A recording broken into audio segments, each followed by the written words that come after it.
Baik, Assalamualaikum warahmatullahi wabarakatuh. Selamat pagi, kita ketemu kembali. Belum kembali ya, ini pertemuan pertama kali. Karena ini saya lihat muka-mukanya baru masuk di Fakultas Hukum UNS. Ada juga muka-muka baru, banyak, muka-muka lama juga ada. Nah, yang muka lama ini menandakan bahwa semangat tidak pernah padam.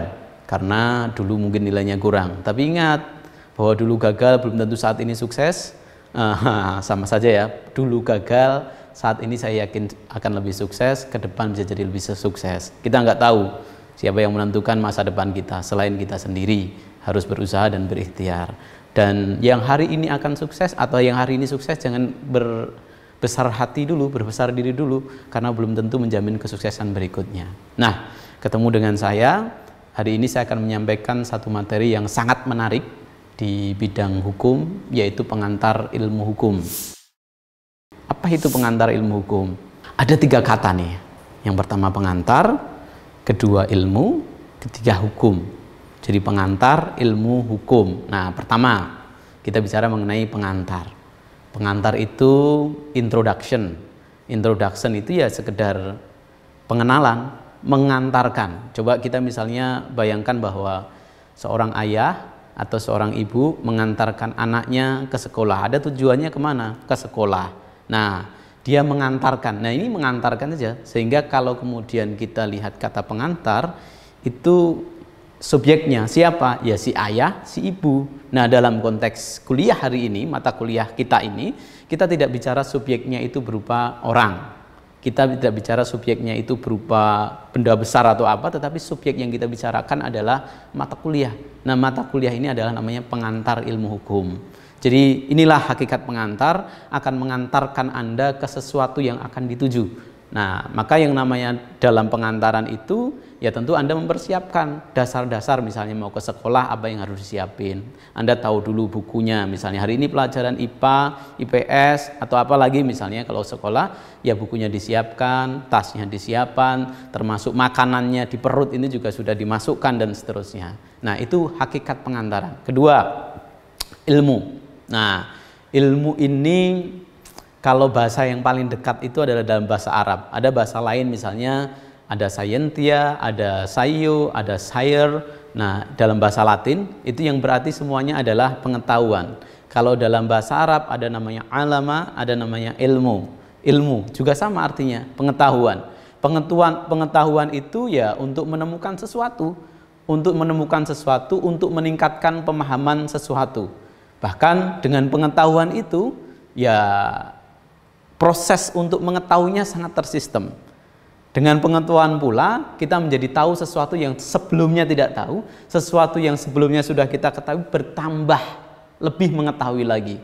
Makanya dalam Al-Quran itu ada ayat namanya surat Al-Mujadalah ayat 11 itu, wa idza qila suju fangsuyu yarfa'illahu alladhina amanu minkum walladhina na'utul ilma darajat. Jadi ketika kamu disuruh berdiri, berdirilah. Ketika kamu disuruh berdiri, berdirilah. Berdiri itu hakikatnya kan tinggi. Tinggi, sama-sama tinggi. Nah, tetapi ada terusan dalam ayat tersebut, yarfa'illahu alladhina amanu minkum.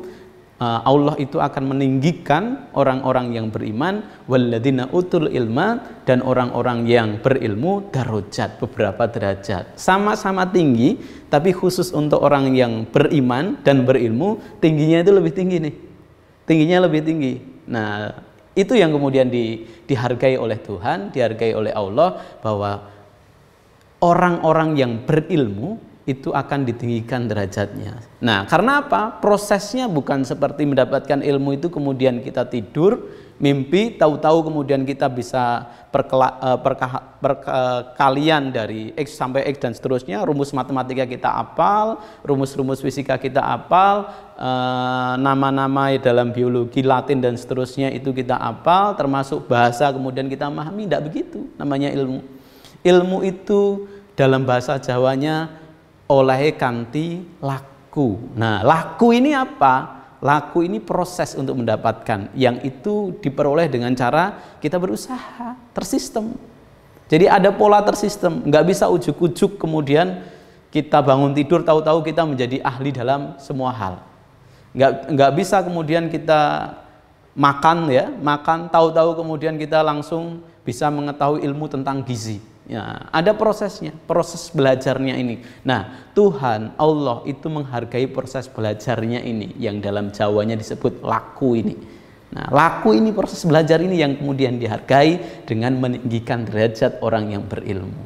Nah, Anda datang ke sini, kuliah di Fakultas Hukum UNS ini, ya dalam rangka apa? Dalam rangka laku tadi, untuk ya istilahnya mengimani bahwa yang namanya proses untuk mendapatkan ilmu itu harus dengan sistem tadi. Nah, inilah yang kemudian kita sampaikan bahwa ya orang yang kemudian mendapatkan ilmu, ya tentu kemudian dia memiliki prediksi atas ilmu yang kemudian dia miliki. Artinya begini, kalau dalam ilmu kedokteran orang sakit, maka orang yang sudah memahami ilmu tadi, dokter taruhlah, maka dia bisa memprediksi sakitnya ini apa dengan mendengar keluhan dari pasien.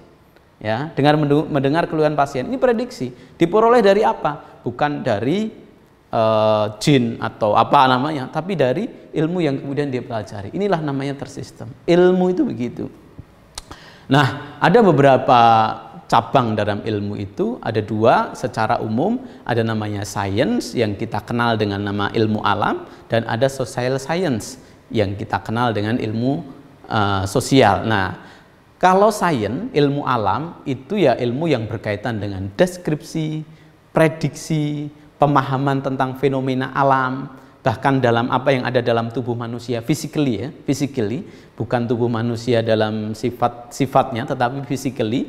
Nah, itulah yang kemudian disebut ilmu alam atau kita namakan sains.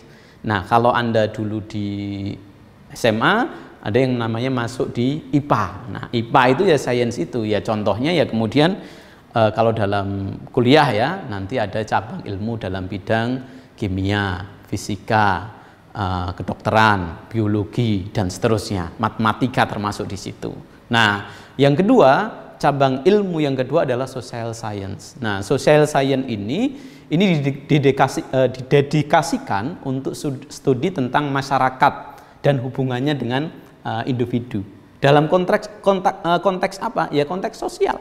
Konteks sosial termasuk ilmu-ilmu yang berkaitan dengan jiwa, ilmu-ilmu yang berkaitan dengan non fisik tadi dari sisi kemanusiaan.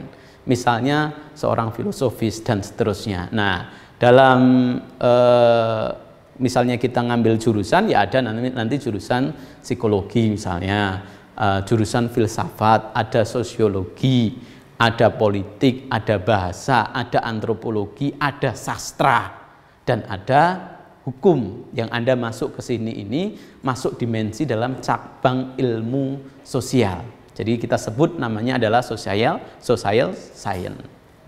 Nah, ada beberapa definisi ini dari para ahli, ada Robert Ackerman, ada Louis Wetbeck, ada Cornelius Benjamin. Ketiganya ini adalah seorang filosofir, seorang ya scholar lah ya. Kalau kita sebut nanti misalnya Robert Ackerman ini, kalau Anda cari di Google itu munculnya adalah pemain apa yang di Amerika itu hoki atau apa namanya itu, munculnya itu.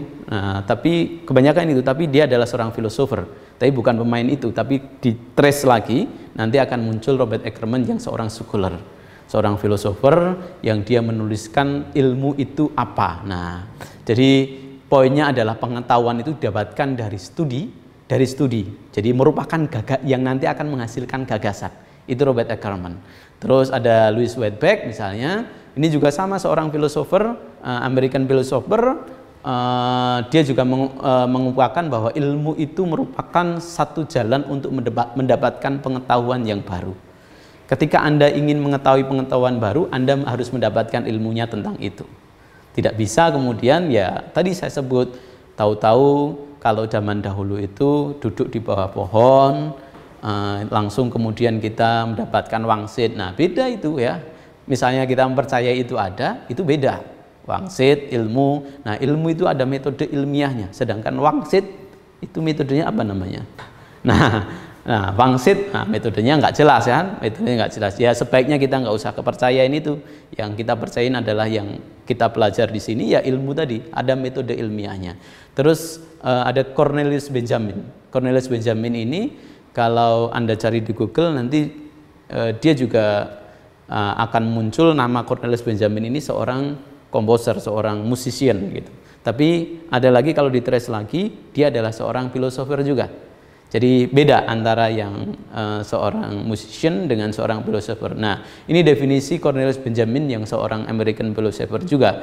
Jadi ya poinnya hampir sama lah. Jadi yang namanya ilmu itu adalah sebuah proses pencarian untuk mendapatkan pemahaman. Yang tadinya kita tidak tahu menjadi tahu, yang tadinya kita taunya segini misalnya ukurannya menjadi segini, segini, segini dan seterusnya. Nah, penambahan pengetahuan inilah yang kemudian disebut dengan ilmu. Nah, metodenya untuk menambah ilmu ini disebut dalam bahasa Jawanya adalah tadi saya sebut laku. Nah, ini ilmu. Nah, prosesnya begini nih. Jadi orang punya hipotesis ya. Terus kemudian dari hipotesis ini kemudian dia membuat simpulan sementara, bisa itu tesis, teori. Dari simpulan itu kemudian muncul dalil. Nah, dari dalil itu bisa muncul hukum. Hukum ini bukan kemudian undang-undang yang kita pelajari, tapi lebih ke arah doktrin. Sebagai contoh, saya contohkan, ini metode ilmiah sekali. Bagaimana Nabi Ibrahim itu bisa mendapatkan, menemukan Tuhan. Sangat ilmiah. Dia punya gagasan dulu kan. Dari punya gagasan itu muncul dari kegelisahan. Masa iya Tuhan itu batu besar? Nah, Tuhan itu batu besar. Masa iya? Nggak mungkin Tuhan itu batu besar kan? Patung. Ya, Tuhan itu nggak mungkin sebuah patung, karena patung itu tidak bisa memberikan manfaat dan tidak bisa memberikan musibah atau madorot. Makanya kemudian ketika Ibrahim itu menemukan bulan, ya, dianggap bulan itu adalah Tuhannya karena dia besar, kalau malam dia menyinari, ya kan? Malam menyinari. Nah, terus diuji, ternyata salah gitu kan? Ternyata salah. Nah, proses ujian inilah dia tadi membuat simpulan dulu nih, hipotesis bahwa bulan itu adalah Tuhan, tapi kemudian setelah diuji berdasarkan pengalaman empiris ternyata salah. Nah, dari salah itu kemudian menemukan lagi matahari, salah juga, akhirnya ketemulah yang namanya Tuhan itu adalah Allah tadi. Allah ya, Allah. Nah, sampai itu kemudian menjadi dalil dan kemudian menjadi hakem, menjadi hukum. Nah, apa itu hukum? Nah, yang kita mengantarkan, apa itu hukum itu? Ada beberapa asal kata hukum itu. Ada yang terkenal itu ya Inggris, Perancis, Belanda, dan bahasa Arab. Kalau dari bahasa Perancis itu ada ley atau droit ya. Kalau untuk undang-undang kita bisa mengenal droit. Kalau dalam bahasa Inggris itu law itu ya hukum. Kalau dalam bahasa Belanda kita bisa mengenal res ya, res atau wet ya, wet. Nah, dalam bahasa Arab hak, hukum. Nah, hukum, dan ini kemudian diserap dalam bahasa Indonesia kita kebanyakan adalah dari bahasa Arab, hukum ini. Yang definisi katanya kalau hukum ini adalah berarti kebijaksanaan. Orang yang mengetahui hukum ya, berarti dia akan menjadi semakin bijaksana. Karena dia adalah sumber inspirasi dari kebijaksanaan. Maka hakim-hakim itu adalah sumber kebijaksanaan. Maka dulu hakim itu lalu dipilih dari orang-orang yang memiliki moralitas yang tinggi, karena dia sumber kebijaksanaan. Nah, dari sini kita mengetahui bahwa yang namanya hukum itu adalah norma, kaidah, peraturan, dan peraturan yang bersifat mengikat. Nah, sehingga sebenarnya apa ya, kalau definisi resminya itu agak susah kita menyatukan beberapa pendapat para ahli itu, karena banyak pendapat ahli, tapi secara umum, nah ini ada beberapa pendapat misalnya dari Utrecht, ini orang Belanda, Billy Freud ini juga sama, yang Sudiman ini orang Indonesia, yang poin pokoknya ini, misalnya saya ambil dari Sudiman ini, atau Billy Freud, Sudiman ini adalah hukum itu adalah suatu yang berkenaan dengan manusia, karena objeknya nanti adalah manusia, yang dalam konteks ini adalah mengatur pergaulan hidup, untuk apa? Mencapai tertib pergaulan hidup yang berdasarkan keadilan. Jadi tujuannya adalah keadilan, tujuan itu. Jadi poinnya Nah, ini juga ada beberapa definisi dari Immanuel Kant, Leon Duguid, Apeldoorn, dan Wiryono Projodikoro misalnya. Poinnya itu tadi, bahwa hukum itu dibuat untuk mengantarkan, hukum itu dibuat untuk membuat tertib masyarakat, yang tertib itu didasarkan pada tujuan hukum adalah keadilan. Ada 3 sebenarnya tujuan hukum. Yang pertama adalah kepastian, kedua adalah kemanfaatan, dan yang ketiga adalah keadilan. Ini saling terkait. Nanti kalau digambarkan ada garis begini, nah ini kepastian, kepastian itu garis diagonalnya, garis horizontalnya, ini keadilan ini adalah garis vertikalnya, garis diagonalnya adalah kemanfaatan. Nah, lalu apa pengantar ilmu hukum itu? Ya, poinnya adalah mengantarkan Anda untuk belajar hukum. Jadi, nah, jadi yang namanya pengantar itu ya inleading, ya, inleading taught the Rechtswetenschap. Jadi mengantarkan Anda untuk mempelajari hukum. Jadi sejak lama ini sudah digunakan di Indonesia, itu di Radboud School itu sudah digunakan. Yang dulu kuliah sekolah di sana gelarnya Mister. Jadi lulusan di sana gelarnya Mister. Makanya ada Mister Wiryono Dikoro tadi dan seterusnya. Itu apa namanya, gelarnya Mister. Nah, itu sudah diantarkan di sana. Nah, jadi istilah kalau zaman dulu ya, zaman karena sumber hukum kita itu kebanyakan ada peraturan-peraturan dari Belanda. Belanda itu bersumber dari Perancis kalau dirunut ya, dan Eropa dulu sangat, peraturan itu sangat satu sama lain, negara itu saling mempengaruhi. Ya ada Jerman, ada Belanda. Nah, itu peraturannya hampir mirip. Pengantar ilmu hukum dulu itu ya lebih dipakai dulu untuk undang-undang perseroan terbatas. Jadi undang-undang pada awalnya adalah undang-undang perseroan terbatas, tapi terus kemudian berkembang bahwa kita perlu untuk memahami hukum secara umum. Nah, maka kemudian mengantarkan inilah. PIH ini, pengantar ilmu hukum ini, ada yang menyebut juga sebagai ensiklopedia hukum, karena ini jendelanya.